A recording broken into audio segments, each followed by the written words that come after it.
All right, so we're diving into a game with some serious playoff implications. Oh, yeah. Steelers versus Bengals, Week 13. Now, both teams came in needing a win, but the Bengals had a big obstacle to overcome. No Joe Burrow. Huge. Huge. I mean, you take a team's starting quarterback out of the equation, especially a quarterback of Burrow's caliber. It's an uphill battle. It's like trying to sail a ship with a hole in it, you know? Exactly. You're trying to bail water and navigate at the same time. So let's unpack this. First, the Steelers' offense. I mean, talk about a transformation. Right. Before this game, they were pretty one-dimensional. Kenny Pickett was throwing the ball 40, 50 times a game, and it wasn't working. Yeah, they were predictable. And that's exactly what their new offensive coordinator changed. Yeah, they brought in this run-first mentality, and suddenly Najee Harris is a factor again. It was practically invisible in the first part of the season. You know, right? It's like they forgot they had this super talented running back. And it wasn't just Harris. George Pickens, too. He finally got the opportunities to make those big plays downfield. Pickens is a beast. Give him some space, and he'll burn any defender.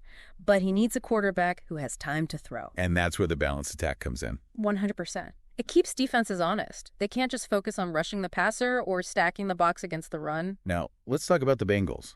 How did they try to adapt without Burrow? I mean, obviously you can't replace a guy like that overnight. No, you can't. But they did have Jamar Chase, and boy, did he put on a show. He was making catches I didn't even think were physically possible. He's just a different breed, you know? That guy can turn a 5-yard slant into a 60-yard touchdown. But it felt like he was carrying the entire offense on his shoulders. He pretty much was. They had Jake Browning in at quarterback. Who, let's be honest, is not Joe Burrow. Not even close. So what could they have done differently, strategically, to give Browning more support?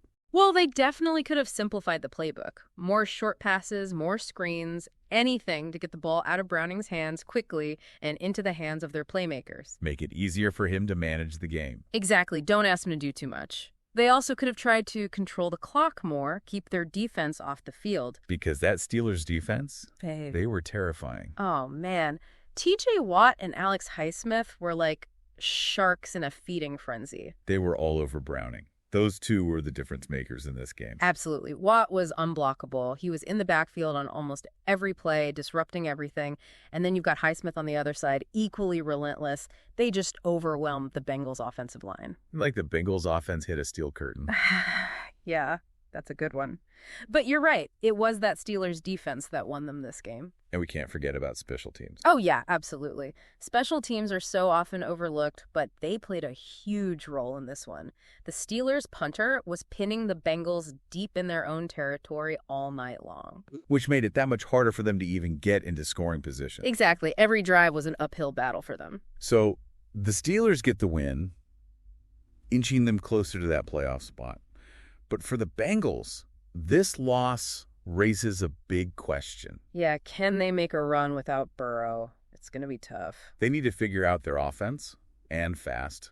Otherwise, this could be the beginning of a pretty rough stretch for them. Absolutely. This game was really fascinating, I think. Yeah. Not just because of the outcome, but because it felt like we were watching a changing of the guard in the AFC North. You know, you're right. We saw the Steelers reinvent themselves on offense. The Bengals struggled to adapt without their leader, and that Steelers defense just dominating. I think this game says a lot about the future of this division. It does. It raises so many questions. Can the Steelers keep this momentum going with their new offensive approach? Can the Bengals find a way to stay competitive without Burrow?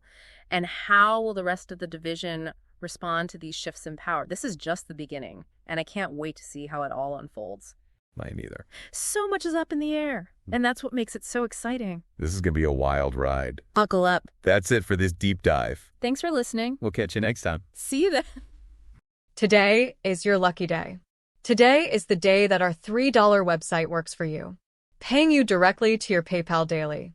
Imagine $3 ongoing continuous payments to your PayPal account. Imagine falling asleep and waking up to $300 in your PayPal account. How would this make you feel? How could this help you? What bills could you pay? What kind of fun could you have? What does that retirement look like now? All for a one-time payment of $3. This website is DFY done for you, fully built and completely hosted, and never stops collecting payments for you. You have spent $3 on coffee on a regular, but that coffee won't help you create multiple streams of income. Click the link below.